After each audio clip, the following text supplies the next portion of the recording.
Chaque jour, Charles et Carole vous présentent la leçon de l'école du sabbat.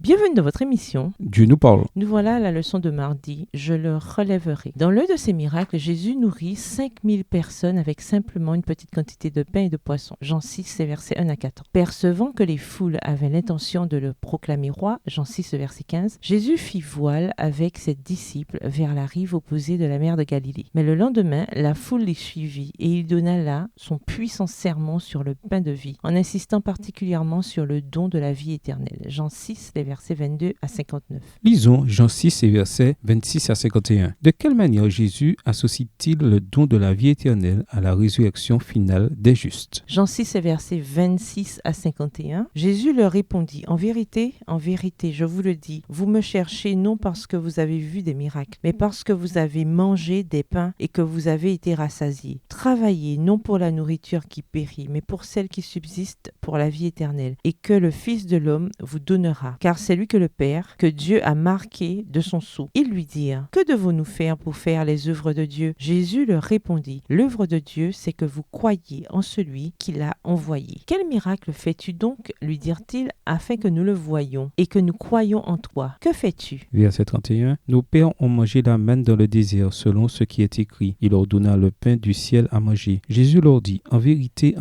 je vous le dis, Moïse ne vous a pas donné le pain du ciel, mais mon Père vous donne le vrai pain du ciel, car le pain de Dieu, c'est celui qui descend du ciel et qui donne la vie au monde. Ils lui dirent, Seigneur, donne-nous toujours ce pain. Jésus leur dit, je suis le pain de vie. Celui qui vient à moi n'aura jamais faim, et celui qui croit en moi n'aura jamais soif. Verset 36. Mais je vous l'ai dit, vous m'avez vu, et vous ne croyez point. Tous ceux que le Père me donne viendront à moi, et je ne mettrai pas dehors celui qui vient à moi. Car je suis descendu du ciel pour faire non ma volonté, mais la volonté de celui qui m'a envoyé. Or, la volonté de celui qui m'a envoyé, c'est que je ne perde rien de tout ce qu'il m'a donné, mais que je le ressuscite au dernier jour. La volonté de mon Père, c'est que quiconque voit le Fils et croit en lui ait la vie éternelle, et je le ressusciterai au dernier jour. Verset 41. Les Juifs murmuraient à son sujet parce qu'il avait dit, je suis le pain qui est descendu du ciel. Et ils disaient, n'est-ce pas là Jésus, le fils de Joseph, celui dont nous connaissons le père et la mère? Comment donc dit-il, je suis descendu du ciel? Jésus leur répondit, ne murmurez pas entre vous. Nul ne peut venir à moi si le Père qui m'a envoyé ne l'attire, et je le ressusciterai au dernier jour. Il est écrit dans les prophètes, ils seront tous enseignés de Dieu. Ainsi quiconque a entendu le Père et a reçu son enseignement vient à moi. Verset 46. C'est que nul n'a vu le Père sinon celui qui vient de Dieu. Celui-là a vu le Père. En vérité,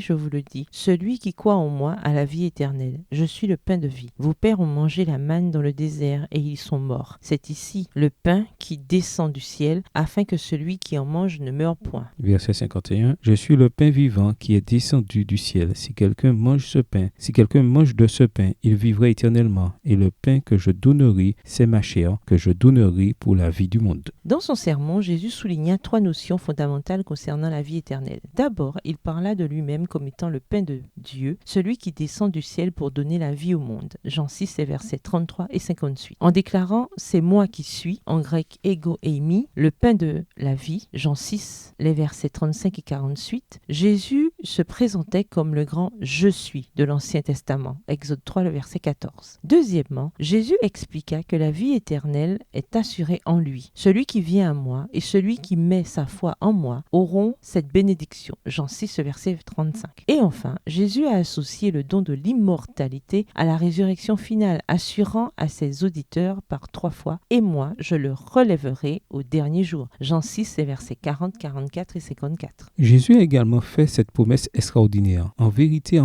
je vous le dis, celui qui croit en moi a la vie éternelle. Jean 6, verset 47, version second 21. Ainsi, le don de la vie éternelle est déjà une réalité présente. Mais cela ne veut pas dire que le croyant ne mourra jamais. Car l'expression « ressusciterai », Jean 6, verset 40, version Colombe, suppose un retour à la vie après être passé par la mort. Le tableau est clair. Sans Christ, on n'a pas la vie éternelle. Cependant, même après avoir accepté Christ et en ayant l'assurance de la vie éternelle, nous sommes toujours mortels pour le moment et donc sujets à la mort naturelle. À son retour, Jésus nous ressuscitera et à ce moment-là, il nous donnera le don de l'immortalité qui était déjà en nous. Le don est assuré non à cause d'une soi-disant immortalité naturelle de l'âme, mais plutôt à cause de la justice de Jésus qui vient à nous par la foi en lui. Méditez sur les paroles de Jésus. Si vous croyez en lui, vous avez tout de suite la vie éternelle. De quelle manière cette merveilleuse promesse vous aide-t-elle à gérer la douloureuse réalité de notre mortalité actuelle, bien que temporaire? Au revoir. Et à demain si Dieu veut. Dieu nous parle. Chaque jour, Charles et Carole vous présentent la leçon de l'école du sabbat.